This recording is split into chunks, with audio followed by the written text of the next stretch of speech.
അന്ത്യപ്രവാചകൻ നബി സല്ലല്ലാഹു അലൈഹി വസല്ലമ തങ്ങളുടെ പരിപാലികയും കൂടുതൽ കാലം മുലയൂട്ടാനുള്ള ഭാഗ്യം ലഭിക്കുകയും ചെയ്ത നബിയുടെ പോറ്റുമ്മ എന്ന അപരനാമത്തിൽ അറിയപ്പെടുന്ന മഹിളാരത്നമാണ് ഹലീമത്തു സഅദിയ്യ റളിയല്ലാഹു അൻഹ. മാതാവ് ആമിന ബീവിക്കും അടിമ സ്ത്രീയായ സുവൈബത്തുൽ അസ്ലമിയ എന്ന സ്ത്രീക്കും ശേഷമാണ് നബി സല്ലല്ലാഹു അലൈഹി വസല്ലമ തങ്ങളെ സഅദിയ്യ ഗോത്രത്തിൽപ്പെട്ട ഹലീമ ബീവി മുലയൂട്ടുന്നത്. ക്ഷാമം കൊടികുത്തി വാഴുന്ന സമയത്ത് സ്വന്തം മകനായ ലമ്രത്തിനോട് കൂടെ പ്രവാചകനെ കൂടി ഏറ്റെടുത്താൽ പ്രയാസപ്പെടുമോ എന്ന ആശങ്ക ഹലീമ ബീവി അലട്ടിയിരുന്നുവെങ്കിലും പ്രവാചകന്റെ കടന്നുവരവോടെ ബീവിയുടെ മുലപ്പാൽ വർദ്ധിക്കുകയും മെലിഞ്ഞൊട്ടിയ ആടുകൾ പുഷ്ടിക്കുകയും പുതുനാമ്പുകൾ തളിർക്കുകയും ചെയ്തു.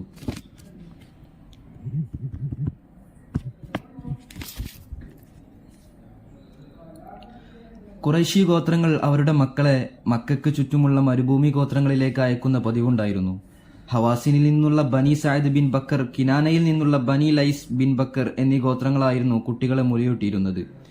ഈ ഗോത്രക്കാർ ഭാഷശുദ്ധിയും സ്വഭാവത്തിലും വളരെ നല്ലവരായിരുന്നു എന്നതാണ് അവരുടെ മുലയൂട്ടാൻ ഏൽപ്പിക്കാനുള്ള പ്രധാന കാരണം. ഈ ഗോത്രങ്ങളിലെ സ്ത്രീകൾ മരുഭൂമിയിൽ നിന്ന് മക്കയിലേക്ക് മുലയൂട്ടാനായി കുട്ടികളെ കൊണ്ടുപോകാനായി വരും. സാമ്പത്തികമായി മെച്ചമുള്ള കുടുംബങ്ങളിലെ കുട്ടികളെയായിരുന്നു അവർക്ക് വേണ്ടിയിരുന്നത്. ഇനിയുള്ള കഥകൾ നമുക്ക് മഹദിയുടെ വാക്കുകളിൽ തന്നെ കേൾക്കാം. ഞാനും എൻ്റെ ഭർത്താവും ചെറിയ കുട്ടിയും മക്കയിലെത്തി. എൻ്റെ ഗോത്രക്കാരികളായ വേറെയും 10 സ്ത്രീകളുണ്ടായിരുന്നു ആ സംഘത്തിൽ. പൊതുവെ ക്ഷാമം പിടിച്ച വർഷമായിരുന്നു അത്. മുലയിൽ പാല് പോലും വേണ്ടത്ര ഇല്ലാതെ കുഞ്ഞുങ്ങളെല്ലാം കരയുന്നത് അന്ന് പതിവായിരുന്നു. മക്കയിലെത്തിയ ഞങ്ങളോട് ഇങ്ങനെ ഒരു കുട്ടിക്ക് മുല കൊടുക്കാൻ ആളെ നോക്കുന്നുണ്ടെന്ന വിവരം പലരും പറഞ്ഞു. എന്റെ കൂടെയുള്ള 10 പേരും ഈ കുട്ടിയെ പോയി നോക്കിയെങ്കിലും അനാഥനായ ആ കുട്ടിയെ എടുത്താൽ എന്ത് കിട്ടാനാണെന്ന ചിന്തയിൽ തിരിച്ചു പോന്നു. അവർക്കെല്ലാം കുട്ടികളെ കിട്ടി തിരിച്ചു പോകാൻ ഒരുങ്ങിയപ്പോഴും എനിക്ക് ആരെയും കിട്ടിയില്ലായിരുന്നു. ആരുമില്ലാതെ തിരിച്ചു പോകുന്നതിനേക്കാൾ നല്ലതല്ലേ അനാഥനെങ്കിലും ഈ ഒരു കുട്ടിയെങ്കിലും ഉണ്ടാവുന്നതെന്ന് ഞാൻ എൻ്റെ ഭർത്താവിനോട് പറഞ്ഞു. അതെ, ഒരുപക്ഷെ അത് നമുക്ക് ഗുണകരമായേക്കാം എന്നായിരുന്നു ഭർത്താവിൻ്റെയും മറുപടി. പിന്നീടുള്ള ജീവിതത്തിൽ അത് ഞങ്ങൾക്ക് നന്നായി ബോധ്യപ്പെടുകയും ചെയ്തു. ഹലീമ ബീവി നബിയെ വീട്ടിലേക്ക് കൊണ്ടുവരുമ്പോൾ അവർക്ക് ഷൈമ എന്ന മകളും മുലകുടി പ്രായമുള്ള അബ്ദുള്ള എന്ന മകനും ഉണ്ടായിരുന്നു.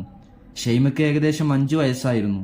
കൊച്ചനുജനോടൊപ്പം പുതുതായി വന്ന ബാലനെയും കളിപ്പിക്കുകയും നടക്കാൻ കൊണ്ടുപോവുകയും എപ്പോഴും സ്നേഹത്തോടെ അവനെ ആശ്ലേഷിക്കുകയും ചെയ്ത് ഷൈമ പ്രവാചകർക്കും ഒരു ജ്യേഷ്ഠ സഹോദരിയായി. പുതുതായി വന്ന പൈതലിനൊപ്പം അഭിവൃദ്ധിയും ഫലപുഷ്ടിയും വീട്ടിലേക്ക് കടന്നു വന്നത് അവർക്കും ആസ്വദിക്കാനായി. 4 വയസ്സുവരെ പ്രവാചകർ അവരോടൊപ്പം കഴിച്ചുകൂട്ടി. മലക്കുകളെത്തി പ്രവാചകരുടെ നെഞ്ചു പിളർത്തിയ സംഭവമുണ്ടായതോടെ ഹലീമ ബീവിയും ഭർത്താവും വല്ലതും സംഭവിക്കുമോ എന്ന് ഭയപ്പെടുകയും കുട്ടിയെ ആമിന ബീവിയെ തന്നെ തിരിച്ചേൽപ്പിക്കുകയും ചെയ്യുകയായിരുന്നു. വിവരം കേട്ട ആമിന ബീവി ഈ കുട്ടിയുടെ കാര്യത്തിൽ ആശങ്കപ്പെടേണ്ടതില്ലെന്നും ഗർഭസമയത്തും പ്രസവനേരത്തും സമാനമായ പലതിനും ഞാൻ സാക്ഷിയാണെന്നും അറിയിക്കുകയും ചെയ്തു. പിന്നീടുള്ള ഹലീമ ബീവിയുടെ ജീവിതത്തെക്കുറിച്ചുള്ള പരാമർശം കാണുന്നത് വർഷങ്ങൾക്ക് ശേഷം മാത്രമാണ്. ക്ഷാമം ബാധിച്ച ഒരു വർഷത്തിൽ അവർ മക്കയിലെത്തുകയും ഖദീജ ബീവി വിവാഹം കഴിച്ച് താമസിക്കുന്ന തന്റെ മുലകുടി പുത്രനെ കാണുകയും ചെയ്തു. എന്റെ ഉമ്മ എന്ന് വിളിച്ച് പ്രവാചകർ അവരെ സന്തോഷത്തോടെ സ്വീകരിക്കുകയും തിരിച്ചു പോകുന്ന വേളയിൽ ഖദീജ ബീവി അവർക്ക് 40 ആടുകളെ സമ്മാനമായി നൽകുകയും ചെയ്തു എന്ന് കാണാം. പ്രവാചകത്വം ലഭിച്ച ശേഷം ഹലീമ ബീവിയും ഭർത്താവും ആ സന്നിധിയിലെത്തി വിശ്വസിച്ചതായും കാണാം.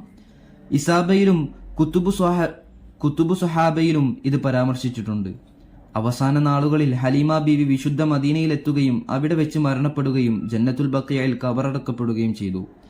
മക്ക വിജയത്തിനു ശേഷം ഹവാസിൻ ഗോത്രം നടത്തിയ ആക്രമണത്തിൽ അവർ പരാജയപ്പെട്ടതിനെ തുടർന്ന് 6000 തടവുകാർ മുസ്ലിങ്ങളുടെ കൈകളിലെത്തി.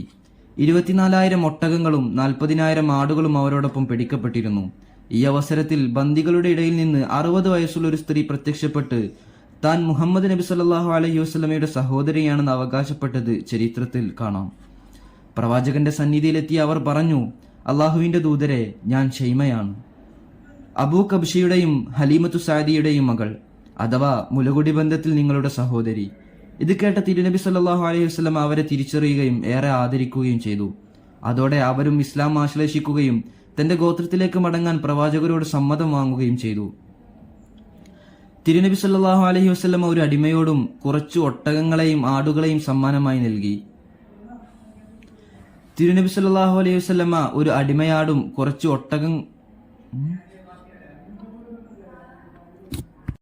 തിരുനബി സല്ലല്ലാഹു അലൈഹി വസല്ലമ ഒരു അടിമയെയും കുറച്ച് ഒട്ടകങ്ങളെയും ആടുകളെയും സമ്മാനമായി നൽകി. അവരെ സന്തോഷത്തോടെ യാത്രയാക്കി. വിവരമറിഞ്ഞ് ബനു സഅദിൽ നിന്നും ഹവാസനിൽ നിന്നുമുള്ള 14 മുസ്ലിങ്ങളുടെ ഒരു പ്രതിനിധി സംഘം നബി സല്ലല്ലാഹു അലൈഹി വസല്ലമയുടെ അടുക്കൽ വന്നു. തങ്ങളുടെ ഗോത്രത്തിന് പ്രവാചകനുമായുള്ള ബന്ധം മുൻനിർത്തി തടവുകാരെ മോചിപ്പിക്കണമെന്ന് അപേക്ഷിച്ചു. തിരുനബി സല്ലല്ലാഹു അലൈഹി വസല്ലമക്ക് ആ അപേക്ഷ നിരസിക്കാനായില്ല. 6000 തടവുകാരെയും മോചിപ്പിച്ച് അപേക്ഷയുമായി വന്ന സംഘത്തിലെ നേതാവിനെ ഷാൾ അണിയിച്ച് ആദരിച്ചാണ് പ്രവാചകർ തിരിച്ചയച്ചത്. അതോടെ അവരെല്ലാം ഈ മതത്തിന്റെ മഹത്വം തിരിച്ചറിഞ്ഞ് ഇസ്ലാം ആശ്ലേഷിക്കുകയും ചെയ്തു.